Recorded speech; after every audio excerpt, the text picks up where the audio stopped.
Est-ce que Paris peut se permettre comme ça, tous les week-ends, une manifestation jusqu'à Noël et au-delà? Je crois que la situation elle est assez compliquée parce qu'on a d'une part la liberté de manifester qui est importante en France et on sait très bien que si on interdit des manifestations, un certain nombre de personnes râleront et ils auront probablement raison de le faire.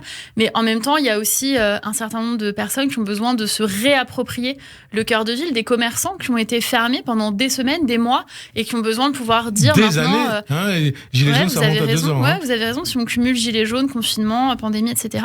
Donc moi je crois qu'on a aussi besoin de laisser les cœurs de ville respirer et de faire en sorte que chacun, singulièrement à l'approche des fêtes de fin d'année, puisse retrouver la pleine possession de son cœur de ville en dehors des différentes manifestations. Respirer et sans violence. Hein. Absolument. Il y en a peut-être un peu beaucoup. Les Français doivent se dire, les Parisiens doivent se dire, il y en a marre de ce foutoir. Mais oui, et je pense qu'on est surtout dans une période, effectivement, vous avez raison, le mot de violence, il est approprié. Je pense que là, on est dans une période de fête de fin d'année qui va être difficile. Il y a beaucoup de familles qui vont pas pouvoir se retrouver, des personnes âgées qui vont rester toutes seules.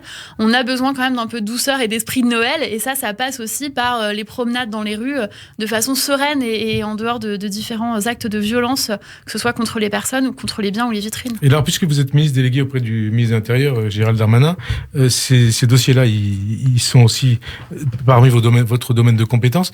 Pourquoi ne pas imaginer des manifestations, non plus au centre des villes, au centre de Paris, comme hier, mais pourquoi pas au Bois de Boulogne, au Bois de Vincennes? C'est possible? Vous le souhaitez ou pas? Bon, on peut tout imaginer. Moi, je pense pour que éviter que ça casse. La décision, elle appartient in fine aux préfets qui connaissent la réalité de leur territoire et notamment à Paris ou en Île-de-France, qui regardent quels sont les itinéraires qui correspondent à la fois à la demande des manifestants, mais aussi aux réalités des contraintes de sécurité. Est-ce que ça peut leur être imposé aux manifestants ou pas?